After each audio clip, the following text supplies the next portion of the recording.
Haunting of Ngozi, a true story from Nigeria. This story comes from a town of Enugu in southern Nigeria. It involves a young woman named Ngozi, who was a bright, ambitious student, just 22 years old. Ngozi had recently graduated from the University of Nigeria, Nsukka, and returned home to live with her parents while she searched for a job in the city. Her family lived in a small, quiet neighborhood on the outskirts of Enugu, surrounded by thick forests and untamed bush.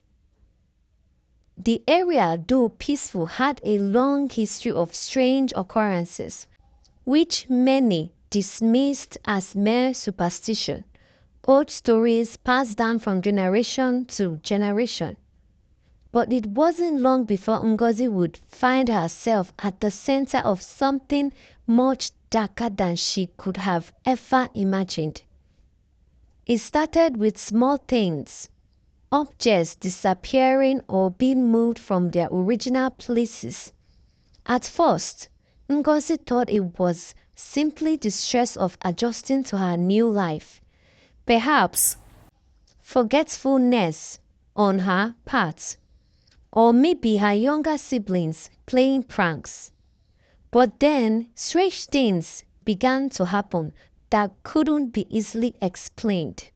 One evening, after a long day of job hunting, Ngozi entered her room to find her bed neatly made, though she was certain she hadn't done it.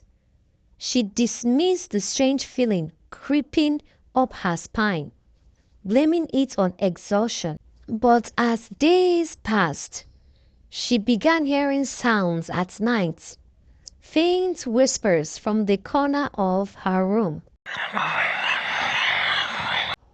Sometimes she would wake up to the feeling of someone standing at the foot of her bed, though when she opened her eyes, no one was there.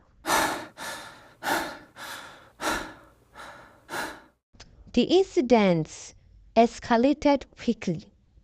One night, Ngozi woke up to the overwhelming scent of burning insects in her room. Though no insect had been lit, she rushed to the window, but there was no sign of fire or smoke. That was when she began to feel something more sinister, a presence, something invincible yet visibly close. It was as if someone was watching her, waiting. Every night, the unease grew stronger and she began feeling cold despite the warmth of the air.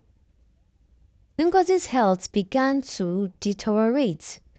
She couldn't sleep for more than a few hours at a time, and when she did sleep, her dreams were filled with disturbing visions, strange faceless figures that seemed to move into the shadows of her room.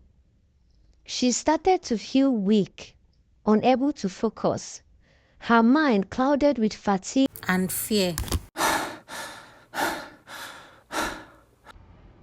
Her parents noticed the changes in her behavior and grew concerned. Ngozi had always been a strong, independent lady, but now she seemed fragile, disoriented, and fearful. She began avoiding the house at night, often staying with a friend or walking the streets of Enugu until the early hours of the morning, trying to escape the unease she felt at home. Desperate for answers, her family turned to a local priest, Father Obi, who was known for his experience with spiritual matters. When he arrived at the house, he immediately felt the oppressive energy in the room. "This place is cursed," he said, his voice grave. He explained that the house had once been owned by a man who practiced occultic rituals, and that over the years, many strange events had been tied to it. Father Obi insisted on conducting a spiritual cleansing of the house that night. Father Obi performed a ritual in Ngozi's room. He burned incense and prayed, but as he recites the prayer, something unexpected happened. The air grew heavy and the room became unnaturally cold. Father Obi continued with the prayer, but the whispers grew louder.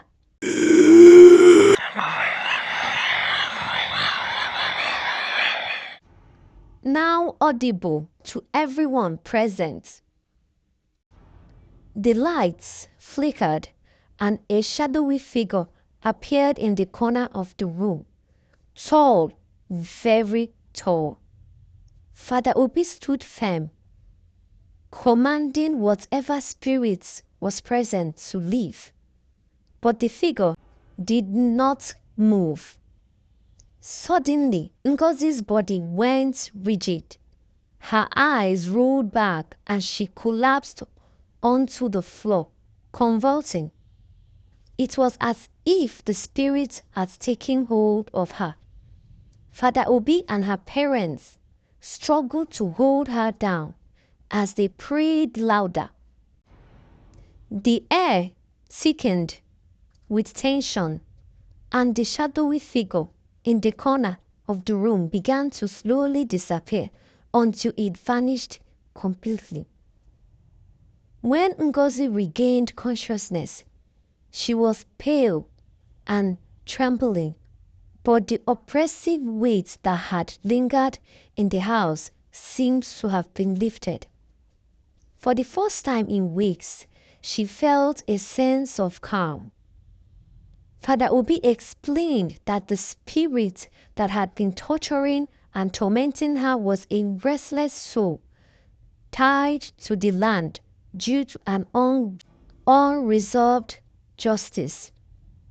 He performed additional prayers and left behind protective charms, advising the family to never allow outsiders to enter the house for rituals or ceremonies again.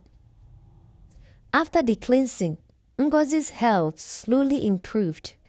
The terrifying whispers ceased, and the presence that had haunted her seemed to vanish entirely. She moved back into her room, but it was no longer filled with an unsettling energy. Over time, she found a job in Enugu and began to rebuild her life. However, she would never forget the night she spent in fear and the shadowy figure that seemed so close, yet always beyond her reach. To this day, the house where Ngozi lived remained a point of curiosity in the town.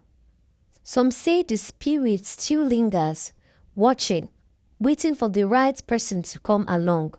But for Ngozi, the experience was a stark reminder that some things cannot be explained by logic alone, and that sometimes the unseen world is far more real than we care to believe.